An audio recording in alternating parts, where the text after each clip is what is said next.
پشتون تحفظ مومنٹ اور اس کی قیادت نے جو پشتون جرگہ بلایا اور پھر اس پر جو تشدد کیا گیا اور ان کے کارکنوں کو شہید کیا گیا، کچھ زخمی ہیں، ہم اس پرتشدد کارروائی کے پرزور الفاظ میں مذمت کرتے ہیں۔ جب وہ مسلح بھی نہیں ہے، جب وہ ایک پرامن جلسہ کرنا چاہتے تھے تو ملکی آئین کے تحت بھی کوئی ایسی رکاوٹ نہیں تھی، اور ہمیں تو ابھی تک سمجھ میں نہیں آ رہا کہ اس تحریک کو غیر قانونی کیوں قرار دیا گیا، قلعدم کیوں قرار دیا گیا، نہ اس بارے میں اب تک حکومت اپنی پوزیشن واضح کر سکی ہے، سوائے کچھ بیان بازیوں کے، اس سے زیادہ آگے نہیں جا سکی ہے۔ یہ چیزیں غیر جمہوری عمل ہیں ملک کے اندر، اور کسی طرح بھی اس طرح کے اجتماعات پر تشدد کرنا اور گولیاں چلانا تو ہم نہ اس کی حمایت تو دور کے بعد ہم اس کے پرزور الفاظ میں مذمت کرتے ہیں، اور جو لوگ شہید ہوئے ہیں ان کے ورثاء کے ساتھ اپنی ہمدردی کا اظہار کرتے ہیں، جو زخمی ہیں ہم ان سے بھی ہمدردی کا اظہار کرتے ہیں اور ان کی جلد صحت یابی کی ہم دعا کرتے ہیں۔ جمعیت علماء اسلام اس جرگے کے حوالے سے اس بات کو واضح کرنا چاہتی ہے کہ صوبہ خیبر پختونخوا کے لوگ ہوں یا ملک میں جو بھی پشتون برادری سے تعلق رکھتے ہوں، اور ان کا تعلق اگر جمعیت علماء اسلام کے ساتھ ہیں تو ان کو اس میں شرکت کی پوری اجازت ہے، کوئی کسی قسم کی پابندی نہیں ہوگی، لوگ اس میں شریک ہونا چاہتے ہیں۔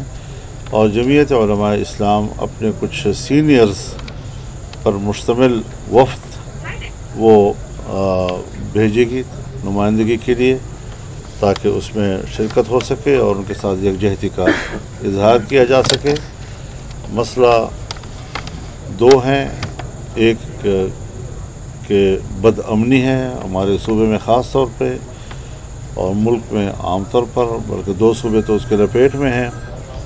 اور دوسرا یہ کہ ہمارے جو حقوق ہیں، ہمارے جو وسائل پر اپنا حق ہے، ہمیں اپنے وسائل پر اپنا حق دیا جائے، اس کے لیے جمعیت علماء اسلام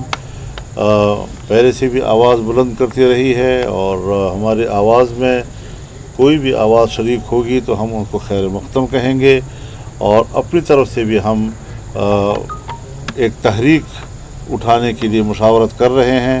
تاکہ ہم بھرپور طور پر محروم لوگوں کے حقوق کے لیے اور صوبوں کے عوام کے حقوق کے لیے پورے ملک بھر میں تحریک کا آغاز کریں اور اس پر ہم آگے بڑھیں۔ لیکن چونکہ جمعیت علماء اسلام کی تنظیم سازی اب نہیں ہوئی ہے، تو اس کی جب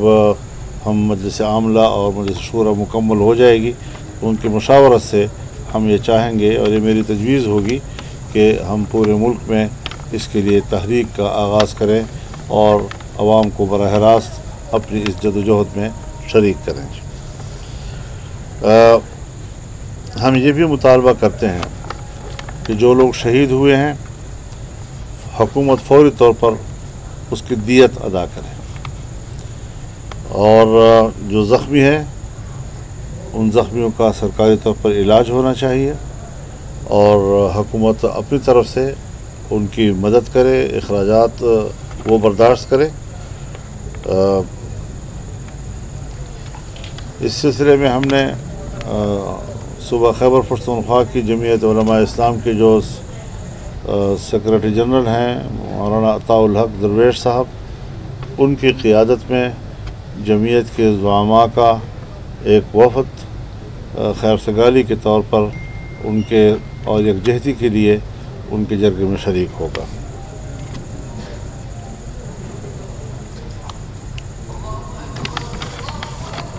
یہ آج ہم نے اناؤنس کرنا تھا۔ مولانا صاحب سینئر وفد میں جو ہے وہ کتنے لوگ شامل ہوں گے جو جائیں گے؟ جی سینئر وفد جو آپ کہہ رہے ہیں اس میں ان کی تعداد کتنی ہوگی، کتنے لوگ ہوں گے؟ انشاءاللہ وہ